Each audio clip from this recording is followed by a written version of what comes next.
हे friends, welcome back. इस video के अंदर लक्ष्मी ऑर्गेनिक इंडस्ट्रीज के करंट चार्ट पैटर्न और फाइनेंशियल्स के बारे में डिटेल में समझने वाले हैं कि स्विंग ट्रेडिंग और लॉन्ग टर्म के लिए खरीदना चाहिए, बेचना चाहिए या होल्ड करना चाहिए। तो अगर आप फंडामेंटल एनालिसिस को सीखना चाहते हैं, जानना चाहते हैं एक कंपनी के एनुअल रिपोर्ट से कैसे फाइनेंशियल डेटा को निकाल के सही तरीके से पढ़ा और इंटरप्रेट किया जाता है, या ऑनलाइन पोर्टल जैसे मनी कंट्रोल से कैसे आप एक कंपनी के डेटा को निकाल के सही तरीके से पढ़ के इंटरप्रेट कर सकते हैं, तो सारा का सारा वीडियोस चैनल के प्लेलिस्ट के अंदर अवेलेबल है और इस वीडियो के डिस्क्रिप्शन पर भी मैक्सिमम प्लेलिस्ट का लिंक आपको मिल जाएगा। तो चलिए सीखते हैं एक साथ।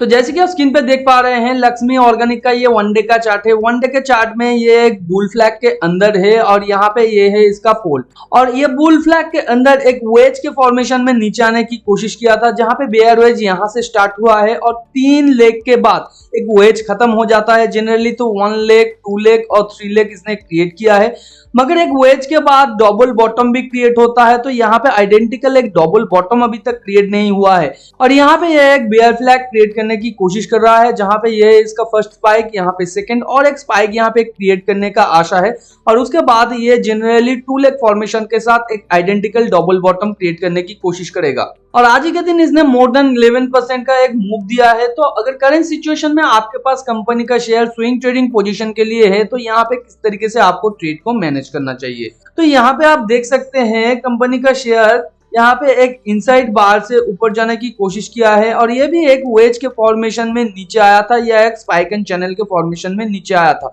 जहां पे ये था इसका फर्स्ट स्पाइक। उसके बाद ये एक चैनल के थ्रू नीचे आने की कोशिश किया था और इसे हम लोग 2 लेग का फॉर्मेशन भी कह सकते हैं, क्योंकि यहाँ पे इसका फर्स्ट लेग कंप्लीट होता है, यहाँ पे 2 लेग, और यहाँ पे ये फर्स्ट टाइम ब्रेकआउट किया है बेयर चैनल से, और ये जो ब्रेकआउट है ये काफी स्ट्रॉन्ग है। तो अगर आपके पास स्विंग पोजीशन है तो आपके लिए जो करंट स्टॉप लॉस यहाँ पे बन रहा है, आज का जो कैंडल है इसके इमीडिएट नीचे, और यहाँ पे और एक सिमिलर मूव हम लोग आशा कर सकते हैं जो ऊपर की तरफ हो सकता है।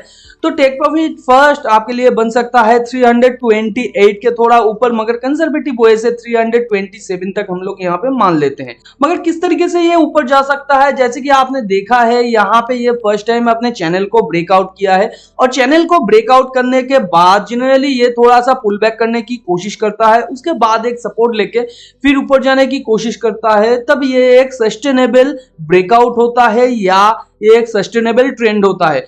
मगर यहाँ पे इसने जो बार भी क्रिएट किया है, हो सकता है अगले ही दिन ये और एक बुल ट्रेंड बार क्रिएट करे या यहाँ पे कंसोलिडेशन का बार क्रिएट करे और अगले ही दिन ऊपर चला जाए। तो यहाँ पे दोनों प्रोबेबिलिटी ही बन सकता है, मगर यहाँ पे सबसे ज्यादा जो प्रोबेबिलिटी बन सकता है, क्योंकि ऑलरेडी ये एक बेयर ट्रेंड के अंदर था, तो यहाँ पे थोड़ा सा मैग्नेटिक पुल बैक इसका होना चाहिए और उसके बाद यहाँ पे 1-2 बार कंसोलिडेशन के बाद फिर ये ऊपर जाने की कोशिश कर सकता है। तो ये वाला जो फॉर्मेशन है इसका प्रोबेबिलिटी 60% है और अगले ही दिन ये कंसोलिडेशन बार क्रिएट करके ऊपर जाने की कोशिश करे और अपने टारगेट तक हिट हो जाए, तो इसका प्रोबेबिलिटी यहाँ पे 40% है। तो अगर यहाँ पे आपके पास कंपनी का शेयर है तो आपको यहाँ पे स्टॉप लॉस को स्ट्रिक्टली फॉलो करना है, क्योंकि मोर देन 11% का ये मूव है। तो यहाँ पे मेरा मानना यही रहेगा, अगर आपने पहले से ही यहाँ पे खरीद के रखा था या ये नीचे के जगह पे खरीद के रखा था, तो यहाँ पे छोटा सा आपको टेक प्रॉफिट ले लेना है, क्योंकि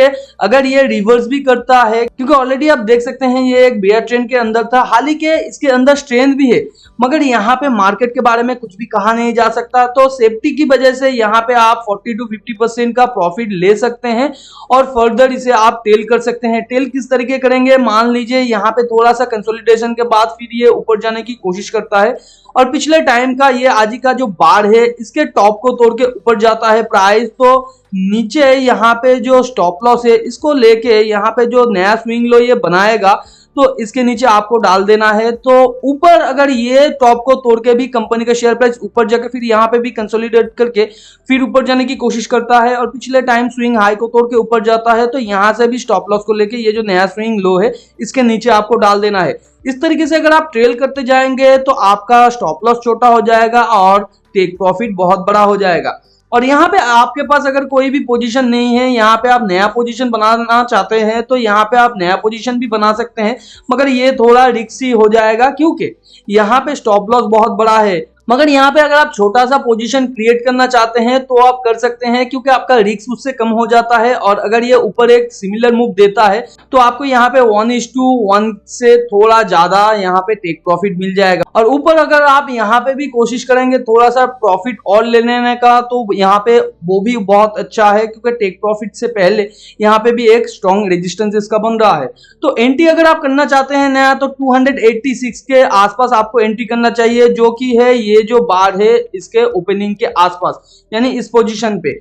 और यहाँ पे किसी भी टाइम अगर ये रिवर्स करने की कोशिश करता है पुल बैक के बाद, तो वहां पे भी आप एंट्री कर सकते हैं, वहां पे भी कोई दिक्कत नहीं है। मगर ये अगर अगले ही दिन यहाँ पे कंसोलिडेशन बार क्रिएट करता है और उसके बाद यहाँ पे शार्प आपका मूव लेता है, तो यहाँ पे आप कोशिश कीजिए कि कोई ना यहाँ पे पोजीशन लेने का। और यहाँ से अगर ऊपर जाने के टाइम आप पोजीशन लेते हैं तो आपका स्टॉप लॉस बहुत बड़ा हो जाएगा। तो अगर आप पोजीशन लेते हैं, अगर आप उसमें कंफर्टेबल फील करते हैं, तो आप छोटा सा पोजीशन भी ले सकते हैं, मगर रिस्क बहुत बड़ा हो जाएगा, ये आपको समझना है। मगर आपको बता दूं, ये जो ट्रेड है, इस तरीके का ट्रेड ओनली 40% टाइम्स ही सक्सेसफुल होता है और 60% टाइम्स ये सक्सेसफुल नहीं होता है। और इसलिए ये आफ्टर पुल बैक एंट्री ही सही होता है जनरली। और यहाँ पे टेक प्रॉफिट बहुत बड़ा रहता है, इसलिए 40% टाइम भी अगर ये सक्सेसफुल होता है इस तरीके का ट्रेड, तो भी ये एक प्रॉफिटेबल स्ट्रेटेजी होता है। मगर आपका जो लॉसेस का चांसेस है वो बहुत बढ़ जाता है यहाँ पे। तो यहाँ पे आफ्टर पुल बैक घुसना ही मार्केट में सही रहता है बहुत टाइम पे।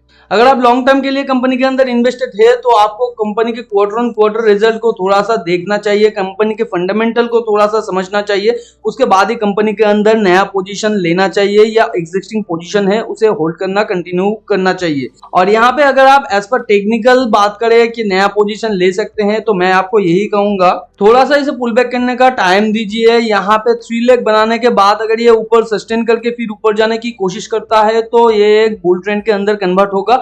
मगर यहाँ पे प्रोबेबिलिटी ये है कि ये यहाँ पे कंसोलिडेशन के साथ नीचे आए, एक डबल बॉटम बनाए, उसके बाद फिर ये एक बुल ट्रेंड के अंदर कन्वर्ट हो। तो आपको यहाँ पे अगर पोजीशन मिलता भी है या आप बनाना चाहते हैं, आपको fundamental quarter on quarter result और year on year result, ROE वगैरह सब कुछ सही लगता है, तो यहाँ पे आप छोटा सा पोजीशन बना सकते हैं। और जैसे जैसे कंपनी का शेयर प्राइस यहाँ पे एक आइडेंटिकल डबल बॉटम क्रिएट करके फिर ऊपर जाने की कोशिश करेगा, तो उस टाइम पे आप अच्छा खासा पोजीशन आपका बढ़ा सकते हैं, तो स्टार्टिंग से आपको प्रॉफिट मिलने लगेगा। तो टेलीग्राम चैनल को भी ज्वाइन करके रखिए, क्योंकि उसके अंदर मैंने एक एक्सेल शीट शेयर किया है जहां पे चार्ट एनालिसिस के साथ आप लोगों को समझाया है कहां पे एंट्री, एग्जिट और टेक प्रॉफिट लेना है। बहुत सारा स्विंग ट्रेडिंग का अपॉर्चुनिटी अभी भी मौजूद है, लिंक नीचे डिस्क्रिप्शन पे है, आप जाके ज्वाइन करके वो एक्सेल शीट को एक्सेस कर सकते हैं। फ्री में डीमैट अकाउंट ओपन करना चाहते हैं, लिंक नीचे डिस्क्रिप्शन पे है। साथ पाइए इस चैनल की तरफ से 50 रुपीज तक का स्टॉक बिल्कुल फ्री। मिलते हैं अगले वीडियो पर, तब तक के लिए अपना बहुत ज्यादा ध्यान रखिए। Thanks for watching and happy investing.